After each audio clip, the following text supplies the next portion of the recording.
Hello mga idol, happy birthday pala sa kapatid na babae ni idol na binibining marikit ay mabuhay ka hanggat gusto mo. Happy birthday rin pala kay Robert Patente at pahingi na rin ako ng spaghetti. At shoutout rin pala sa mga kaibigan natin dyan na nanggaling sa iba't ibang planeta ay mabuhay po kayong lahat dyan. At gusto ko rin sana magpasalamat ulit sa walang humpay na pagsuporta nyo sa akin araw-araw ay mahal ko po kayong lahat mga idol. Matapos ang matinding pag-aalala ni Taekyang sa kanyang master ay agad nagsalita ang punong manggagamot na wala naman daw siyang may nakikita na isang malademonyong enerhiya mula sa Fire King, dagdag pa niyang pahayag na natitiyak rin daw niya na hindi rin siya nalason ng kung anumang bagay. Ngunit sa ganitong kalagayan ng Fire King ay natitiyak niya na ang halos sa mga dinadaanan ng kanyang chi sa buong katawan nito ay unting-unting nababarahan. Dahil sa mga pahayag na ito ay nabigla si Taekyang at tinanong ang punong manggagamot kung ano ang kanyang ibig sabihin. At kasabay nito ay muling pinaalala ni Maejong-hak sa punong manggagamot ang kanyang kakasabi kanina na hindi naman daw nanganganib ang buhay ng Fire King, kaya't ano daw itong mga pinagsasabi niya sa kanila ngayon. Dito ay sumagot ang punong manggagamot na mukhang hindi daw sila nakikinig sa kanyang mga sinasabi kanina. Sapagkat ang kanyang sinasabi sa kanila kanina ay wala pang banta sa buhay ng Fire King sa ngayon. Pero sa ngayon ay iba na ang kanyang kalagayan kumpara kahapon, at kung patuloy siyang manatiling na walang malay ay tiyak na mababarahan ng lahat ng kanyang chi at magiging isang ordinaryong tao na lang daw ang Fire King. At dahil dito ay nagsalita si Taekyang na kung ibig ba niyang sabihin ay makakagising lang ang Fire King kung mauubos na nito ang kanyang buong kakayahan sa martial arts. Subalit nagpahayag naman ang punong manggagamot na kahit daw maubos ang kanyang kakayahan ay hindi pa rin niya matitiyak na muli pa itong makakagising. At kahit natulungan daw siya ng langit na makagising ay mukhang malabo rin daw ito na mabuhay pa dahil na rin sa katandaan nito. At kung maglaho na ang chi sa buong katawan ng Fire King pati na rin ang tinataglay nitong martial arts ay malamang na hindi rin daw magtatagal ang buhay ng Fire King. Wika pa niya na kung susumayin niya daw ang itatagal ng buhay ng Fire King ay aabot lamang siya ng halos kalahating taon. At sa tuloy-tuloy na pagmamanipula ng panloob nitong enerhiya ay maaari niya itong pahabain ng ilang buwan pa, ngunit hanggang doon na lang daw ang kanyang makakaya na gawin. Matapos marinig ni Taekyang ang naging pahayag ng punong manggagamot ay labis niya itong dinaramdam, kung saan tinanong niya ang kanyang sarili kung wala na ba silang magagawa pa upang sagipin ang buhay ng Fire King. Subalit sa kalagitnaan ng kanyang pagluluksa at kawalan ng pag-asa ay bigla na lamang nagsalita sa kanyang harapan ang punong manggagamot ng Luoyang na may isang paraan pa daw para masagip nito ang kanyang master. At yun daw ay hanapin niya ang banal na manggagamot. Dahil dito ay nagtanong si Taekyang kung sino naman itong banal na manggagamot na kanyang tinutukoy. Sa sandaling ito ay nagtataka naman na nagtanong ang punong manggagamot ng Luoyang sa bida na kung bakit hindi niya kilala ang banal na manggagamot. Dito ay kinutya ni Taekyang ang palayaw ng manggagamot kung saan naghayag ito na kamangha-mangha naman daw ang ibinigay na palayaw nito sa kanya, sapagkat sa tunog pa lang daw ay mukhang wala talagang duda na mahusay itong magpagaling ng tao. Galit namang tumugon sa kanya ang punong manggagamot na malamang daw na ang taong tinutukoy nito ay isang magaling sapagkat hindi naman daw siya tatawagin na isang banal kung hindi siya mahusay sa pagpapagaling.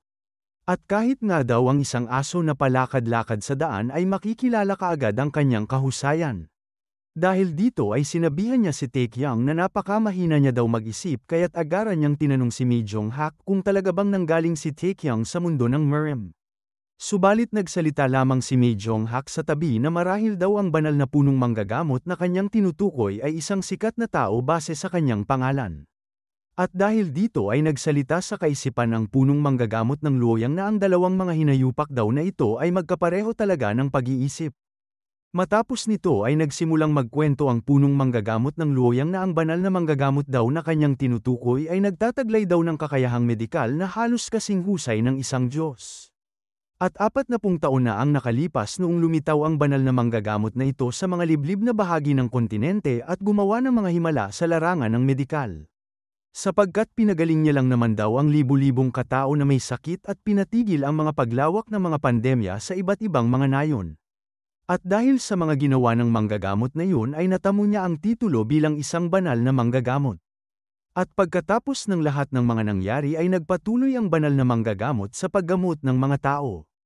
At ang kagandahan dito ay hindi niya tinanggihan ng sinumang lumapit sa kanya para humingi ng tulong at hindi rin siya tumanggap ng anumang kabayaran. Dagdag pa niyang pahayag na kasing hanga daw ng kanyang kaalaman sa medisina ang pagkatao ng banal na manggagamot. Inihayag rin niya na umabot rin daw sa punto na sinubukan siyang kunin ng mga makapangyarihan na tao upang sumali sa kanilang hanay. Ngunit sa bawat pagkakataon na pupuntahan siya ng mga ito ay bigla na lamang siya naglalaho, kung saan nag-iiwan lang daw siya ng mensahe sa kanila na nais niyang alagaan ang mga tao na nangangailangan sa kanilang lipunan. At matapos ang mga pangyayaring yun ay palagi na niyang tinatakpan ang kanyang mukha ng tela, kaya't walang sino man ang tunay na nakakakita sa kanyang tunay na anyo.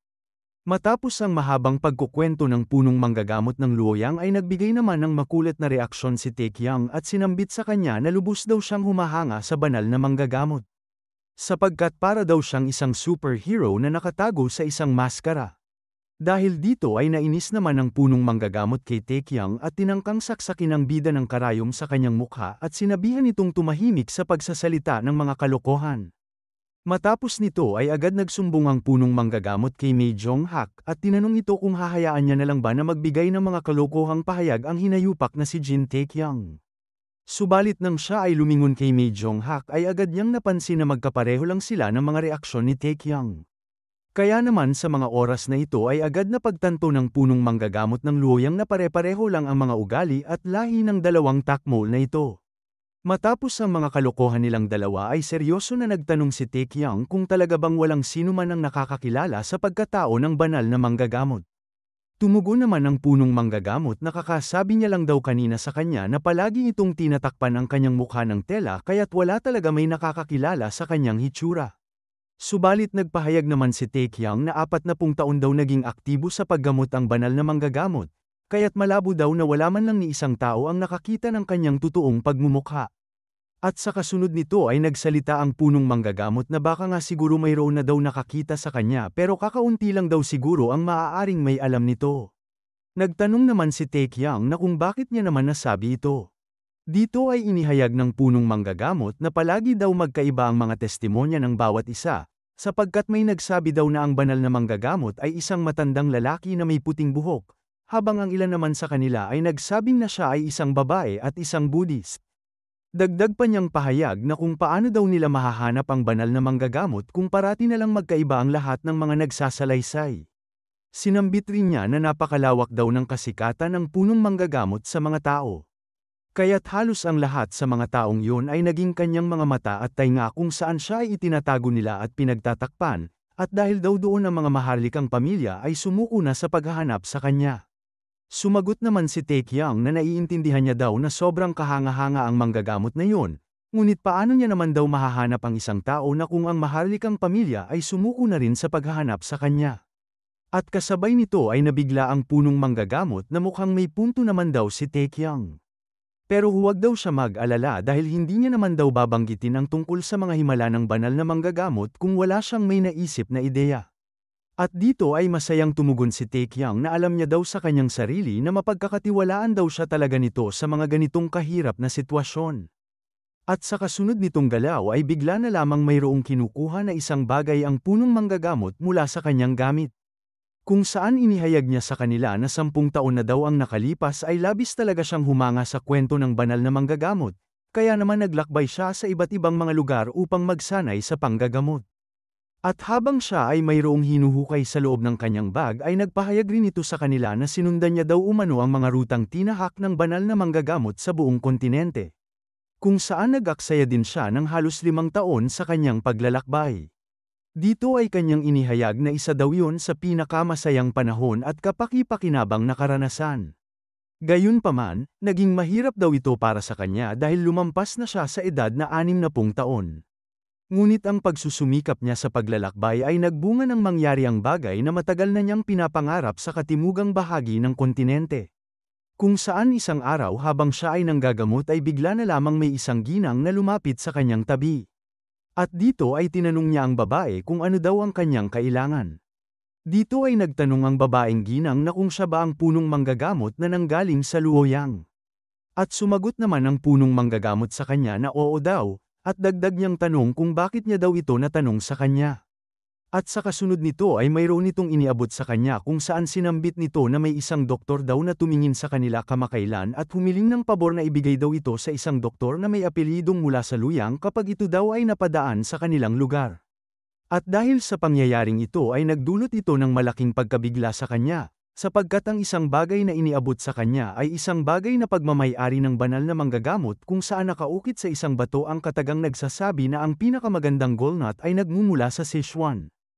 At dito ay ipinakita ng punong manggagamot sa kanila ni Taekyang ang isang bagay na nagmula sa banal na manggagamot. At dito ay inihayag ng punong manggagamot na basahin daw nila ang nakaukit sa pirasong bato na ito. Sa puntong ito ay nagtataka na nagtanong si Taekyang kung ano kaya ang ibig sabihin ng katagang ito. Dito ay inihayag ng punong manggagamot na ang gallnut daw na tinutukoy sa piraso ng bato na ito ay isang halaman na madalas gamitin. At naniniwala daw siya na nais iparating ng banal na manggagamot na siya ay nasa lugar ng Sichuan. Kung saan nais daw nitong makipagkita sa kanya upang pag-usapan ang tungkol sa medisina. Subalit pinuna naman ni Taekyang ang kanyang pahayag at sinabihan ang punong manggagamot na sa kanyang tingin daw ay hindi naman ito nanggaling sa banal na manggagamot. At dahil dito ay galit na inihayag ng punong manggagamot sa bida na tingnan niya daw ng maigi ang bagay na ito. Kung saan tinanong niya si Taekyang kung hindi ba niya nararamdaman ang presensya at puso ng banal na manggagamot sa bagay na ito. At sa kasunod nitong galaw ay bigla na lamang nakaramdam si Taekyang ng isang kakaibang pakiramdam matapos nitong mahawakan ang maliit na pirasong bato na ipinakita sa kanya ng punong manggagamot. Kung saan sa mga oras na ito ay tumunog ng makailang beses ang sistema sa harapan ng pagmumukha ni Taekyang. At dito ay inihayag ni Taekyang sa punong manggagamot na nagsisimula na daw niyang maramdaman ang presensya ng banal na manggagamot sa batong ito. At nang marinig ito ng punong manggagamot ay kaagad na nabigla rin siya at tinanong si Taekyang kung totoo ba ang kanyang sinasabi. Kung saan sa mga sandaling ito ay naglabas ng maraming alerto ang sistema tungkol sa banal na manggagamot matapos mahawakan ni Taekyang ang maliit na pirasong bato na may marka ng ukit ng banal na manggagamot. At ang alerto na ibinigay sa kanya ng sistema ay nagsasabi na nakakuha siya ng isang quest item na tinatawag na mga bakas ng banal na manggagamot. Kung saan maaari niyang tuklasin ang kanyang lokasyon gamit ang mga bakas ng banal na manggagamot. At ang quest na ito sa paghahanap sa banal na manggagamot ng Sichuan ay nagawang buuhin. Inihayag rin ng sistema na nakuha niya ang tanging mga pahiwatig na iniwan ng banal na manggagamot. Kung saan ang banal na manggagamot ang pinakamagaling na manggagamot sa buong mundo. At sa ngayon ay siya na lamang ang tanging pag-asa nito para maibangon ang Fire King mula sa pagkatulog, at kinakailangan niyang hanapin ito anuman ang mangyari kahit pa kailangan niyang libutin ang buong lugar ng Sichuan. Inilahad din dito na ang misyon na ito ay hanapin ang banal na manggagamot upang gamutin ang kanyang master na si Jok Chon-gang. At kung mabibigo man siya sa misyon na ito ay magdudulot ito ng tiyak na kamatayan sa kanyang master na si Jok Chon-gang. Sa puntong ito ay agad na pagtanto ni Taekyang na ito na lamang ang tanging paraan upang magamot ang kanyang master. At dahil dito ay labis siyang nagbibigay ng pasasalamat sa punong manggagamot ng Luoyang. Matapos makita nito na nagpapasalamat si Taekyang sa kanya ay agad nagpahayag ito sa bida na mabuti naman daw dahil alam na niya kung ano ang mga tamang asal. At wika niyang pahayag kay Taekyang na mag-empake na daw siya kaagad at kumilos para hanapin ang banal na manggagamot. At sa kasunod nito ay nagsalita si Mei Jonghak na magsusulat daw siya ng liham para sa tangkla ng Sichuan at Qingcheng. Sapagkat kung makakakuha daw siya ng kanilang kooperasyon ay mas magiging madali daw ito para kay Taekyang. Kaagad namang nagpasalamat si Taekyang kay Master Mei Jonghak kung saan humingi din ito ng isang karpintero para sa pagbuo ng paglalagyan sa kanyang master. At dagdag pang tanong ni Taekyang sa kanya kung maaari din ba siya magsama ng iilang tao papunta sa lugar ng Sichuan. Tumugon naman si Mei Jonghak na hindi naman daw gaano kahirap ang kanyang hinihiling, kaya tinanong niya si Taekyang kung mayroon na ba siyang natitipuhan na tao na gustong isama sa kanyang paglakbay. Sa sandaling ito ay nakangiti na sinambit ni Taekyang kay Mei Jonghak na sa totoo lang daw ay may iilang mga tao na sa kanyang kaisipan na gustong-gusto isama nito sa kanyang paglalakbay. Makalipas ang ilang minuto na pag-uusap nila sa loob ng silid kwarto ng Fire King ay agad natano sa labas ng bahay sina Mei Jonghak at ang punong manggagamot na naglalakad. Kung saan tinanong ni Mei Jonghak ang punong manggagamot na kung sigurado ba siya na ayos lang na ibigay nito ang plak ang iniwan ng banal na manggagamot para sa kanya. Dito ay inihayag ng punong manggagamot kay Mei Jong-hak na ayaw niya na daw pilitin na abutin ang makalangit na banal na manggagamot. Sapagkat kung nais daw niya sanang hanapin ito ay sana daw umalis na siya papuntang Sichuan nang matanggap niya ang maliit na pirasong bato na yun. Wika pa niya na nahihiya rin daw siya kasi na makipagtagpo sa kanya dahil hindi niya man lang kayang magpagaling ng pasyente sa gulang niyang ito.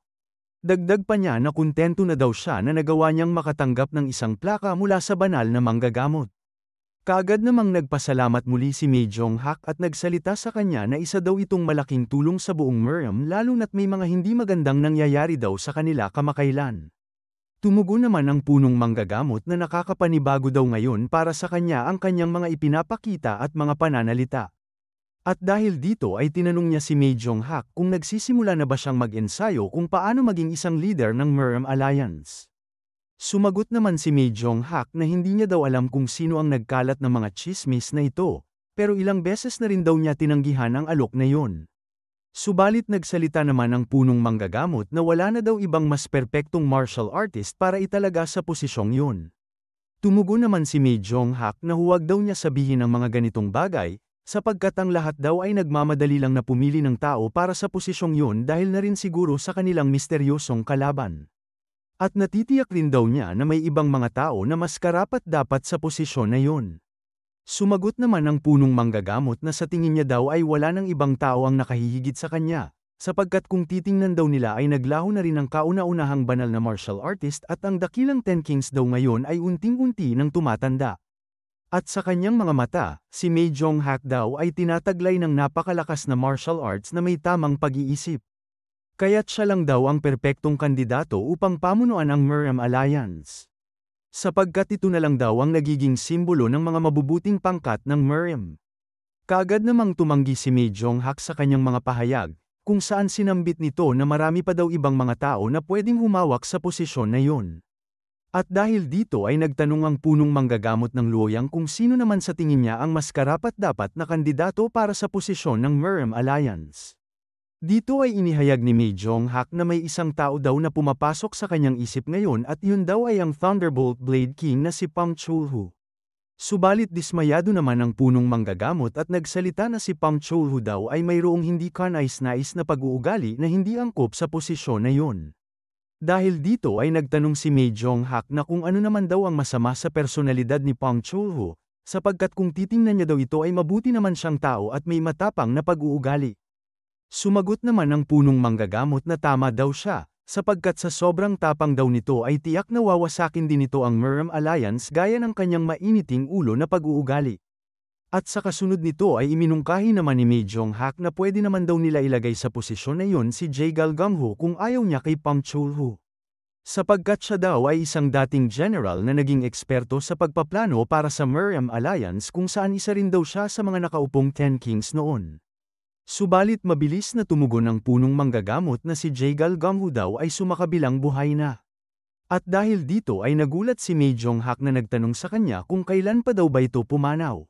Dito ay sinambit ng punong manggagamot sa kanya na matagal na daw itong pumanaw at nasa mahigit sa 10 taon na daw itong sumakabilang buhay. Dahil dito ay agad na pagtanto ni Mei Jong-hak na mukhang kay tagal na din daw siyang walang balita sa kanila dahil sa kanyang pag-iisa ng matagal na panahon. At sa kasunod nito ay kaagad nagtanong si Mei Jong-hak sa kanya kung may ideya ba siya kung ano ang nangyari sa dalawa sa mga mandirigma na martial artist ng Three Saints. Dito ay sumagot ang punong manggagamot sa kanyang katanungan na ang Arrow Saint daw na isa sa Three Saints ay nawawala na o hindi na matunto ng halos 20 taon na. At ang isa naman daw na kanyang tinutukoy ay hindi na parte ng Three Saints. At nang ito ay marinig ni Mei Jong-hak ay agad na tinanong niya ito kung bakit niya daw nasabi na hindi na siya naging parte sa kanila. Sa puntong ito ay tinanong niya si Mei Jong-hak na kung sino naman daw ba ang magtatangka na gawing pinuno ng Miriam Alliance ang isang mamamatay tao na yun. Kaagad namang nagtanong si Mei Jong-hak na kung ano ba ang mali sa kanyang mga ginawa. Sapagkat sa pagkakaalam daw niya ay magaling ang kanyang mga martial arts at maingat rin siya sa lahat ng bagay. Dito ay isinalaysay ng punong manggagamot na ang tao daw na kanyang tinutukoy ay ginamit ang kanyang martial arts at ang pagiging maingat nito upang pumatay ng mga tao. At dahil dito ay hindi daw nila pwedeng gawing pinuno ng Miriam Alliance ang pinakamahusay na mamamaslang ng tao sa mundo. Sa puntong ito ay agad na pagtanto ni Mae Jong-hak na mukhang tama daw ang kanyang sinambit at talagang may mga bagay daw talaga na kailangan isaalang-alang kapag pumili ng isang leader. Sa sandaling ito ay agad na tumingin sa kalangitan ang punong manggagamot ng loyang kung saan iniisip niya na kung may pag-asa pa ba muli na maging maayos ang pangkat ng mga mabubuti sa Murem.